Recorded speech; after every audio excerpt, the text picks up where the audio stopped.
A super late upload, but really wanted to update you guys very quickly on what's going on during the overnight hours. If you guys have not been paying attention to the NASDAQ market, I totally get it.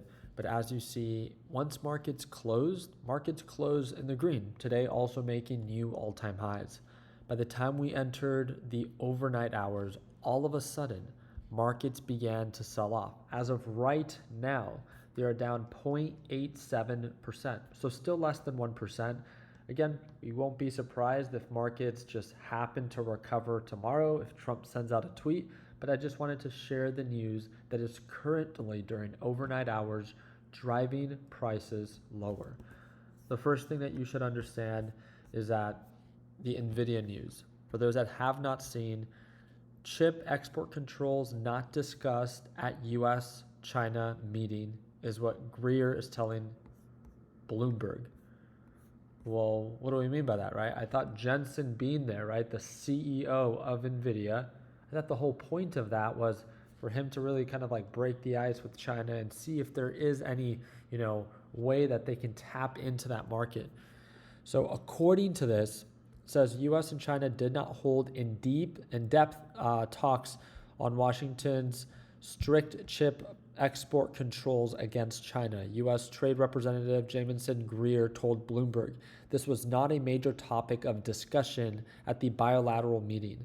We did not talk about chip export controls at the meeting. But that's why Nvidia hit new all-time highs. Isn't that funny? I just thought I'd share that with you guys. And again, markets will shrug it off because with good news, and not even good news, with good optimism, markets will aggressively hit new all-time highs, right? We saw that past 2 days. Super strong days for Nvidia. Nvidia is trading at the highest, most valuable market cap ever in history for any publicly traded company, all based off of optimism. But guess what? Even if the truth does come out that none of this was talked about, just like we've seen for the past 7 weeks, it's like Trump's deal or no deal. With the idea of a deal, markets rally 5%. With the confirmation that there is no deal, markets correct 0.25%.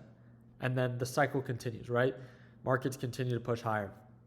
As of right now, yes, markets are selling off, but this is a great reminder to not get ahead of yourself that, okay, well, this isn't really happening. Should we short Nvidia?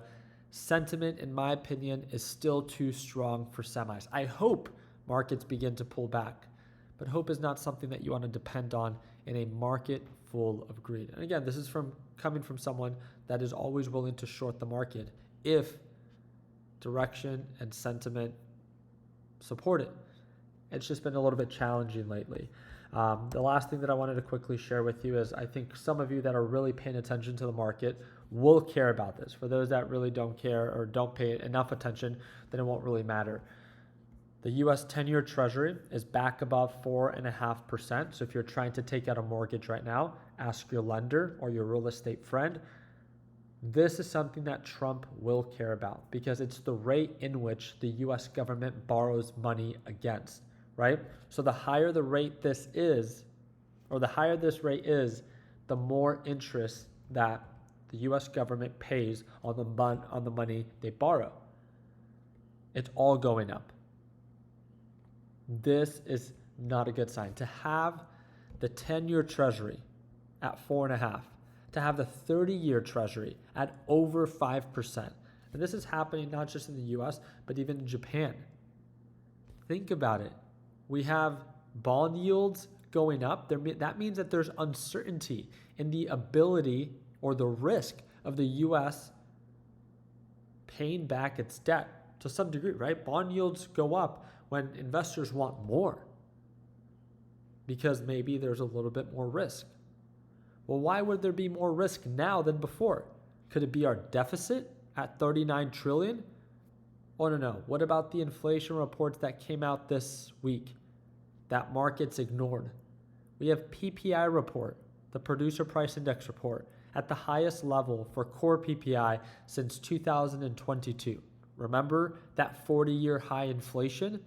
Remember that's what sparked the Federal Reserve to start raising interest rates because things got so terrible for the economy? They had to slow down everything and raise rates aggressively to justify what they did during the pandemic. We have a very weak labor market. We have inflation, not just on the producing side of things, but also on the consumer side going up. But markets don't care, at least not right now, because there's so much of a focus on semiconductors. Don't get me wrong.